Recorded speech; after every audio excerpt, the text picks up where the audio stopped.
Hello again to another episode of Depression and Anxiety Life Hacks. Today we talk about tips and tricks to make coping with brain weasels during holidays and celebrations a bit easier. No matter if it's Thanksgiving, Kwanzaa, Christmas, Hanukkah, Diwali, New Year's, birthdays, or whatever other celebration, they all come with societal pressures, emotional baggage, traditions, and obligations that can make depression and anxiety particularly alienating and obnoxious. It's very difficult to face celebration when you're having trouble grappling with any emotion or when getting out of bed in the morning is a huge feat of strength. But you can make it through the holidays and maybe even have a good time. Depression and Anxiety Life Hacks, Episode 3. Holidays. As always, we draw from personal and shared experience, stories, and research and remind you that there's nothing wrong with slightly odd coping mechanisms. In the first part of the video, we're going to cover large gatherings and big festivities, and in the second part, we're going to talk about spending the holidays alone. Part 1. Large Gatherings. Get to know the space. This is a general survival skill that most of us implement wherever we are anyway. Know your exits, know your bathrooms, locate sources of natural light, of fresh air, of warmth, and figure out places to hide. This could be back rooms, bathrooms, storage closets, patios, or even underneath tables if they're along tablecloths. Figure out where people like to gather, where they pass through, and where they don't generally hang out at all. In short, know where the action is and how to get out of it, or how to appear in it but maintain safe distance. Hiding under tables or in bathrooms is absolutely acceptable if you need it. You can come up with a creative excuse, but I've found that just telling people, "Oh, I needed a few minutes away from the action," is absolutely understandable. Be aware of yourself. Get enough sleep, drink enough water, eat enough but not too much, mind your fruits and vegetables, use intoxicants in moderation if at all, and take your meds. Your first job is always to take care of you, and mixing depression with dehydration or anxiety with not enough sleep just makes things even harder than they need to be. Carve out publicly accepted alone time by taking over tasks that nobody else wants to do. I hate doing the dishes probably more than any other household task, but I do them at large gatherings because it usually makes other people leave you alone so as to not have to offer to help. Large gatherings leave you with no shortage of little tasks in food preparation, cleanup, and helping others that afford you relative solitude and give you something to focus on for a little while. Never underestimate the power of little kids and animals. Pets and toddlers tend to get overwhelmed in large crowds as well, so volunteer to take care of them to get away from the action. So play a board game with the little ones, or read a book, or take the dog for a walk. Come here. Little kids, and especially dogs, tend to pretty readily like anyone who engages them, so they make for very good, reassuring company. Bonus, they know nothing about religion or politics, and they have absolutely no super helpful opinions about your life choices. Bring a book. You may not actually get to read, but I find that having a book in my bag is like having a secret ally, a plan B, a different world that I could escape into, and that makes me calmer. Introduce an activity that is enjoyable to you. My family usually does a giant puzzle on Christmas, and it's a great collaborative and calm activity that dispels the holiday anxiety a bit. I'm also a big believer that any large gathering of people needs a good round of Trivial Pursuit. Make it 2 teams so that people can easily enter and leave the game as they please, so women against men or blood relatives against non-bloods. You can also introduce a craft project, start a paper airplane contest, or a round of hearts or soccer, or whatever suits your personal preference and your crowd. Be the party photographer. Having a camera around your neck gives you something to do, and it also effectively removes you from the action while still making you appear completely involved. Besides, it gives you an excellent excuse to leave any uncomfortable situation. Oh, hilarious things are happening over there. Sorry, gotta go. Breathing exercises. We talked about the 4-7-8 breathing technique in the first video, and that is a very useful thing to do during bathroom breaks or while hiding in closets if need be.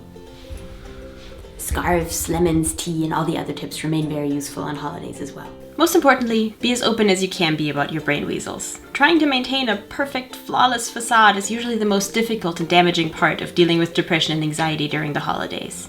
So let at least a few people know that you're struggling and trying to cope. And don't be afraid to ask for a hug or for someone to go take a walk with you or to run interference between you and particularly stressful others. People are usually really glad to have a clear task or tool to help you with, and having an ally in the room will calm you tremendously. Part 2. Solitary Holidays. Sometimes you're alone on holidays by choice. Sometimes your friends and family are too far away, and sometimes you just find yourself with nowhere to be. Being alone on holidays can be preferable to big celebrations and much hoo-ha, and yet at the same time, being alone seems to make the holidays even harder to get through. So here are some helpful hints for surviving and maybe even enjoying solitary holidays. Feel the power. Being alone for the holidays means you are in charge, so it's time to establish your own traditions.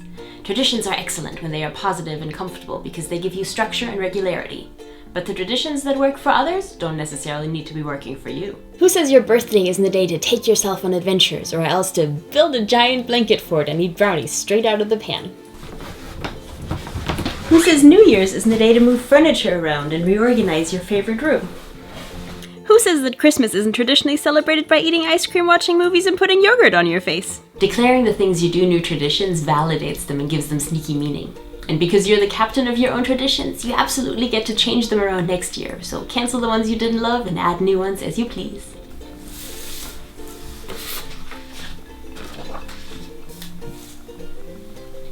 Do a life audit.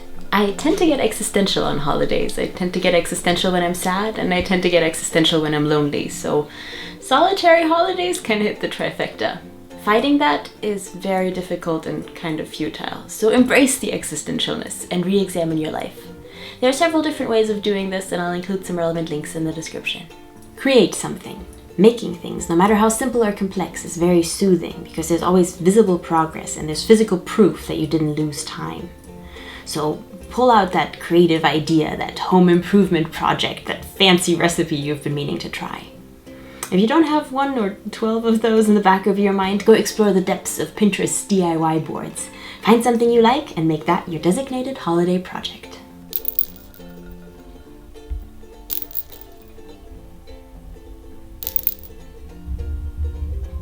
If you absolutely don't feel like partaking in the holiday festivities, that's okay too.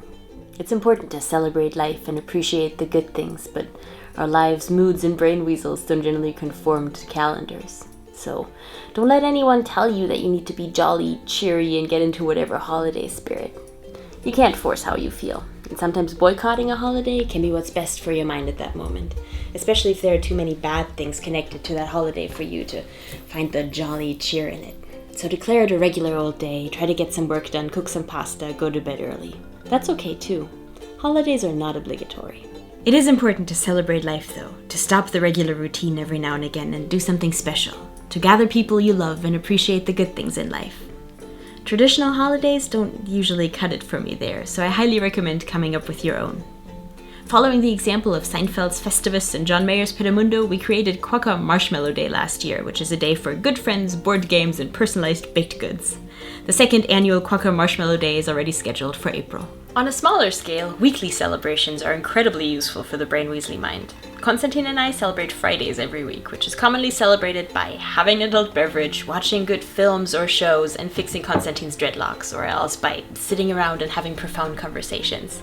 It sounds really trivial, but it's a really important part of my week because it gives me positive structure and something to look forward to every week. And that really is all anyone can ask of any holiday or tradition. No matter how you're spending your holidays, understand that they are tricky and that you need and deserve some extra care during those days. Also, always remember that you're not alone. There are leagues of us hiding in bathrooms and under tables or spending a major holiday completely on our own. We may not be there together, but we're also not alone in our struggle, and that, to me, is very comforting. Christmas makes me lonely and wistful, New Year's makes me existential, my birthday makes me longing and ardent, and that's okay. I continue learning how to best enjoy these days, and I keep adding more and more made-up holidays to my year that work by my rules and fit my needs.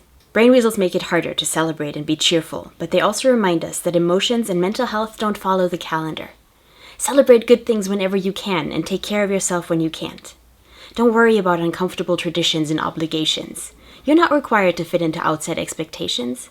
You get to find your own ways to celebrate good things, and you always get to decide what to participate in and what not to, depending on what does you good and what doesn't. You will make it through this and any holiday season, and if you take care of yourself, you will even find some reprieve and maybe even joy in it. In that spirit, we here at Konstitutionelle Anarchie wish you happy holidays and tame brain weasels, and failing that, we wish you a very good cup of tea. You are here, and it will be fine.